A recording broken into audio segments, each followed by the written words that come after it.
Assalamualaikum warahmatullahi wabarakatuh. Kami dari kelompok 5 akan memaparkan materi yaitu mengenal Nabi dan Rasul. Baik, langsung saja pemateri pertama yaitu saya akan menjelaskan pengertian Nabi dan Rasul. Nabi dan Rasul adalah manusia pilihan yang diutus Allah untuk mengajarkan agama Islam. Kalau Nabi sendiri merupakan seseorang yang mendapatkan kepercayaan berupa wahyu dari Allah untuk dirinya sendiri. Tapi jika Rasul merupakan seseorang yang diberikan wahyu dan kepercayaan oleh Allah, kemudian diamalkan dan berkewajiban menyampaikan wahyu tersebut kepada umatnya. Nah, ada yang tahu berapa jumlah Nabi dan Rasul? Dalam sebuah hadis yang diriwayatkan oleh Ahmad disebutkan jumlah Nabi ada 125.000 dan jumlah Rasul ada 315. Namun dalam Al-Quran hanya dikisahkan 25 Nabi dan itulah yang wajib kita yakini. Dalam surat An-Nahl ayat 36 yang berbunyi walaqad ba'atsna fi kulli ummatin rasulan an ya'budullah wajtanibut taghut, yang artinya sesungguhnya kami telah mengutus rasul pada tiap-tiap umat untuk menyerukan menyembah Allah dan menjauhi taghut. Jadi jumlah nabi dan rasul yang wajib diimani oleh umat Islam ada 25. Siapa saja 25 nabi itu? Yuk kita simak video berikut ini.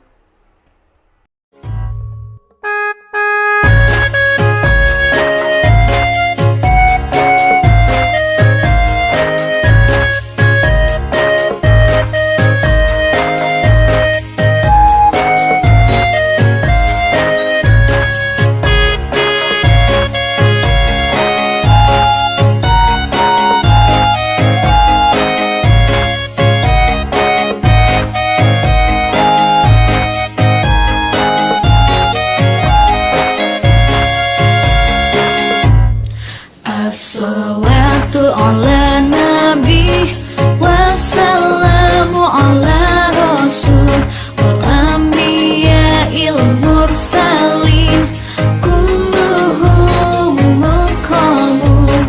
Salawat ke atas nabi, sejahtera ke atas rasul, nabi-nabi yang diutuskan, mereka semua adalah mulia. Adam, Idris, Nuh, Hud, Saleh, Ibrahim, Lut, Ismail, Ishak, Yakub, Yusuf, Ayub, Syuaib, Musa, Harun, Zulkifli, Daud, Sulaiman, Ilyas, Ilyasa, Yunus, Zakaria, Yahya, Isa, wal akhirul khatimul anbiya Muhammad al-Mustafa. Dan selanjutnya saya akan menjelaskan persamaan Nabi dan Rasul. Yang pertama, persamaan Nabi dan Rasul adalah utusan Allah yang diberikan wahyu oleh Allah untuk diberikan kepada umat manusia.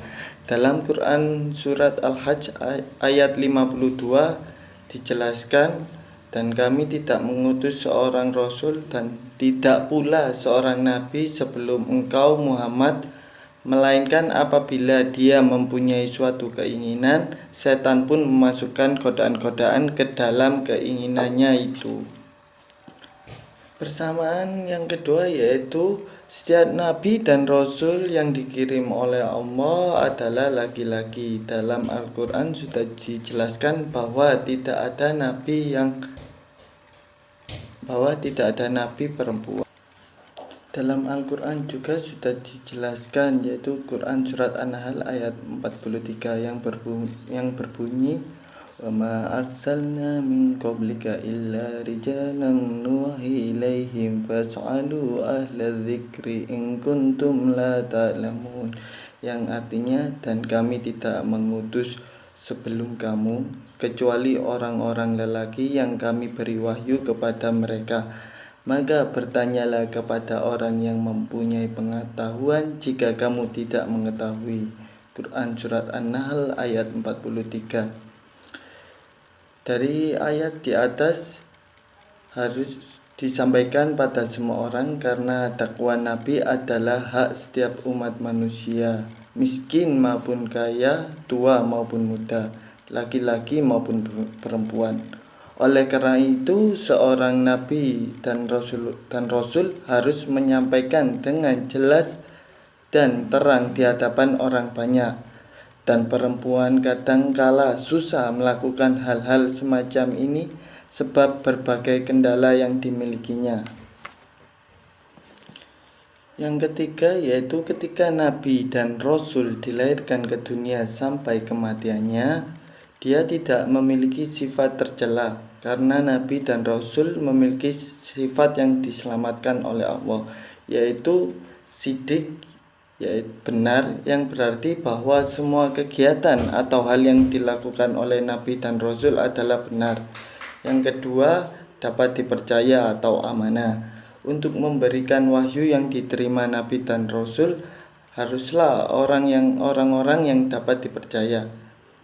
Yang ketiga yaitu cerdas atau fatona, yang berarti bahwa Nabi dan Rasul adalah makhluk pintar cerdas dalam menyampaikan hukum Islam. Yang selanjutnya yaitu menyampaikan atau tabligh, berarti bahwa Nabi dan Rasul diutus oleh Allah Subhanahu wa taala untuk memberikan wahyu kepada umatnya. Di slide selanjutnya saya akan menjelaskan perbedaan Nabi dan Rasul. Perbedaan Nabi dan Rasul yaitu Nabi menerima wahyu dari Allah Subhanahu wa taala untuk dirinya sendiri, sedangkan Rasul menerima wahyu dari Allah untuk disampaikan kepada umatnya. Yang kedua yaitu Nabi diutus kepada kaum yang sudah beriman, sedangkan Rasul diutus kepada kaum yang belum beriman, dalam kurung orang kafir. Yang ketiga yaitu perbedaan Nabi dan Rasul ada pada jumlahnya. Jumlah Nabi yaitu 124.000, sedangkan jumlah Rasul adalah 312. Yang selanjutnya, semua Nabi tidak berarti Rasul, namun Rasul sudah pasti Nabi. Yang kelima, perbedaan Nabi dan Rasul berdasarkan turunnya wahyu. Nabi hanya mendapatkan wahyu melalui mimpi, sedangkan Rasul dapat menerima wahyu melalui mimpi maupun melalui malaikat serta dapat melihat dan berkomunikasi secara langsung dengan malaikat. Yang keenam, ada Nabi yang dibunuh oleh kaumnya, namun seluruh Rasul yang diutus oleh Allah Subhanahu wa taala menyelamatkan dari percobaan pembunuhan yang dilakukan oleh kaumnya. Selanjutnya yaitu mukjizat Rasul Ulul Azmi. Tahukah kalian anak-anak apa itu Ulul Azmi? Ulul Azmi berarti orang-orang yang memiliki kemauan kuat dan teguh. Dalam istilah, Ulul Azmi adalah gelar yang diberikan Allah kepada para rasulnya yang memiliki kedudukan tinggi atau istimewa yang diperoleh dari kesabaran dan ketabahan saat menyebarkan agama Islam atau agama Allah Subhanahu wa taala. Oleh karena itu Allah memberikan gelar Ulul Azmi. Nah, anak-anak, tahukah kalian siapa saja Rasul yang mendapatkan gelar Ulul Azmi? Berikut ini 5 Rasul yang mendapatkan gelar Ulul Azmi. Yang pertama, Nabi Muhammad Shallallahu Alaihi Wasallam. Mukjizat Nabi Muhammad Shallallahu Alaihi Wasallam yaitu perjalanan Isra Mi'raj yang dilakukan dalam waktu 1 malam.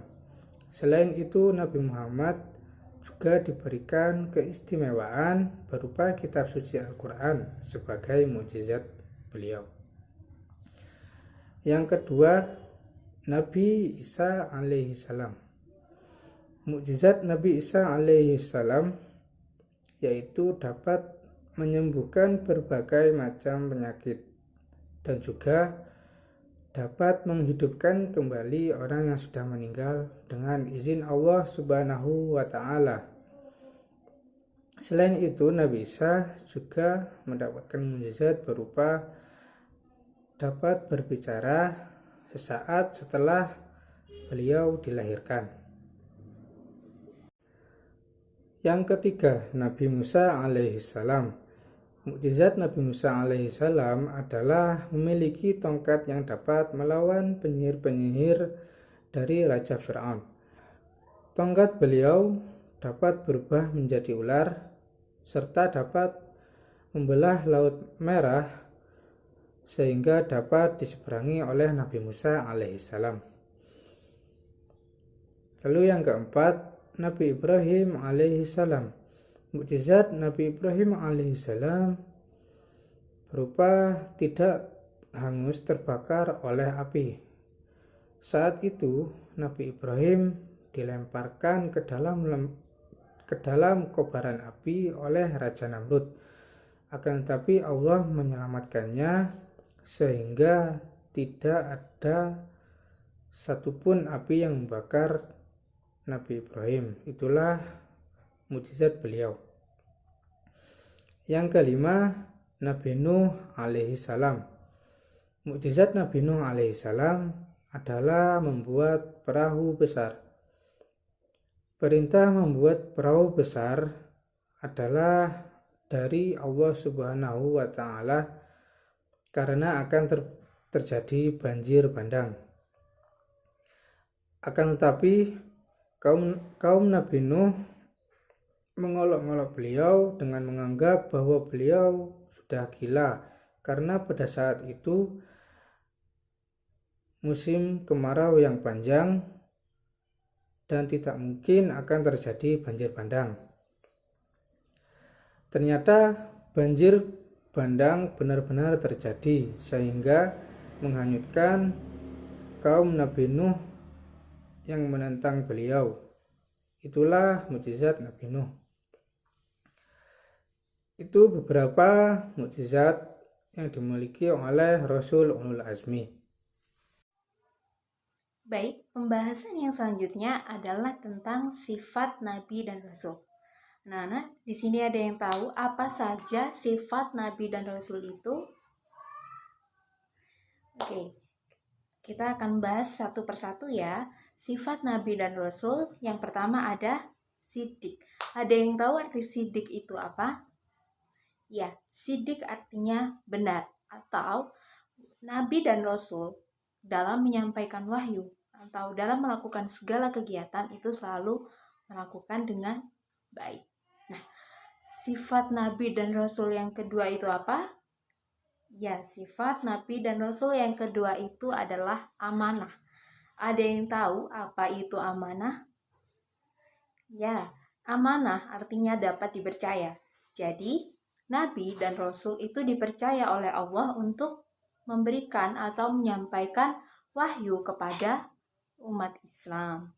Oke, sifat Nabi dan Rasul yang ketiga itu fatonah. Ada yang tahu apa arti fatonah?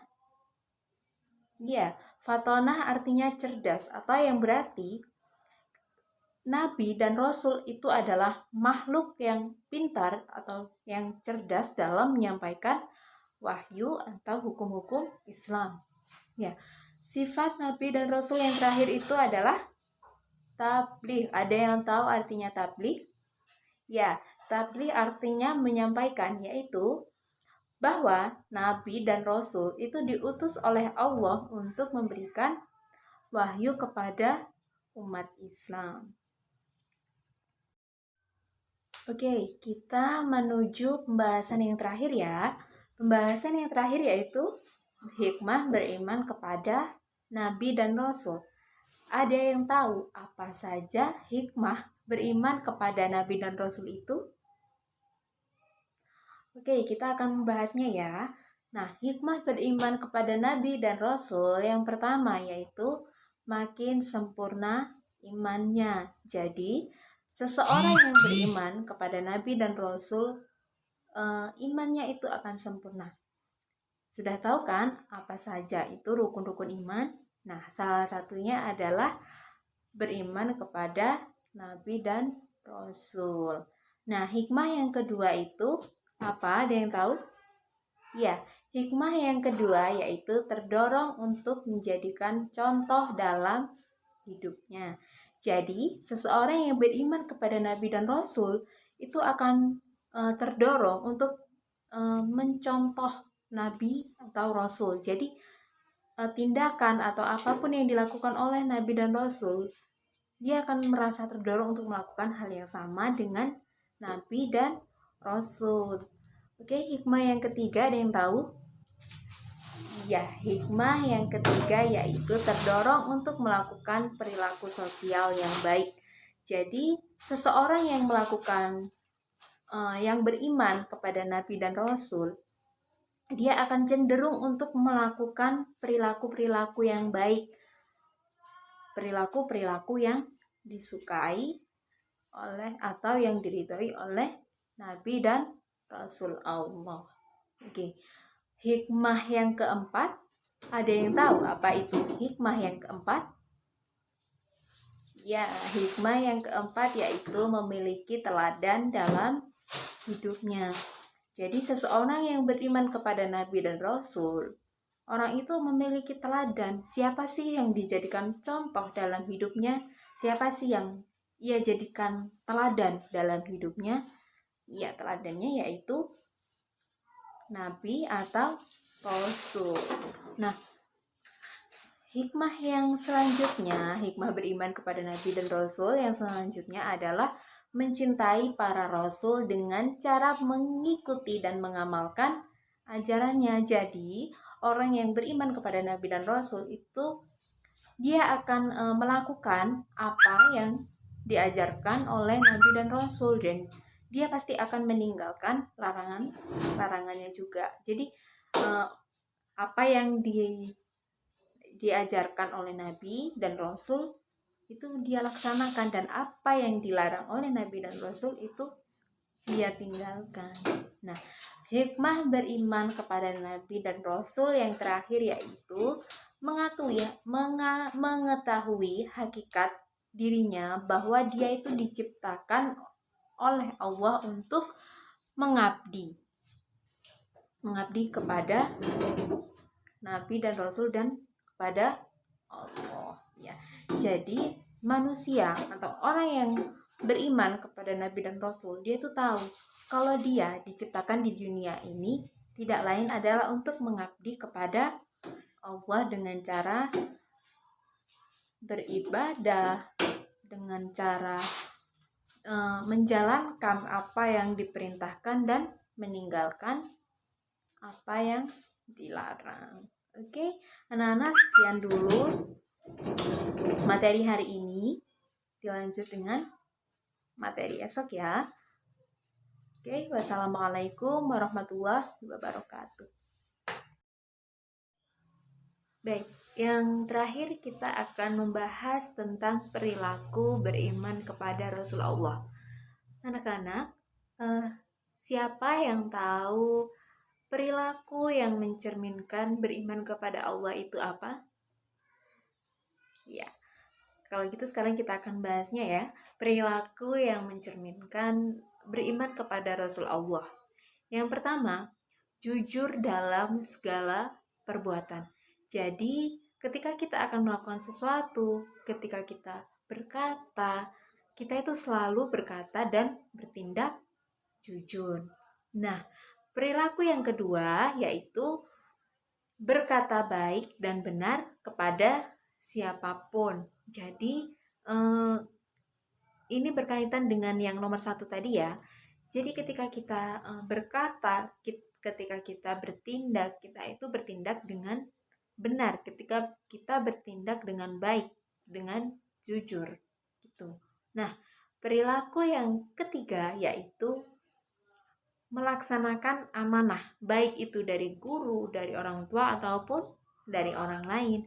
Jadi ketika kita dapat pesan atau kita dapat tugas, kita melakukan tugas ataukah pesan itu kita tuh melakukan dengan baik. Jadi kita itu amanah, kita bisa melakukan tugas yang diberikan dengan baik. Itu. Nah, perilaku yang keempat yaitu berusaha sekuat tenaga untuk menegakkan kebenaran dan berjuang mencapai kesuksesan.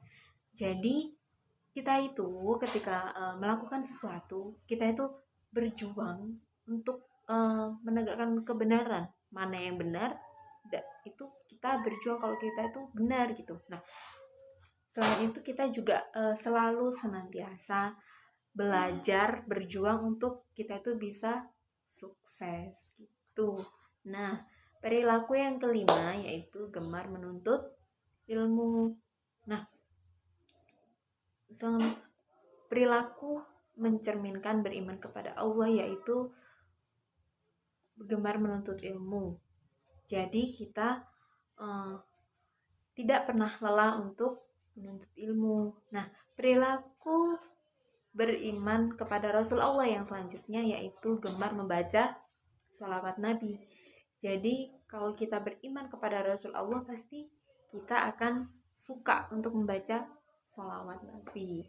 Nah, perilaku yang selanjutnya yaitu tidak pernah ingkar janji.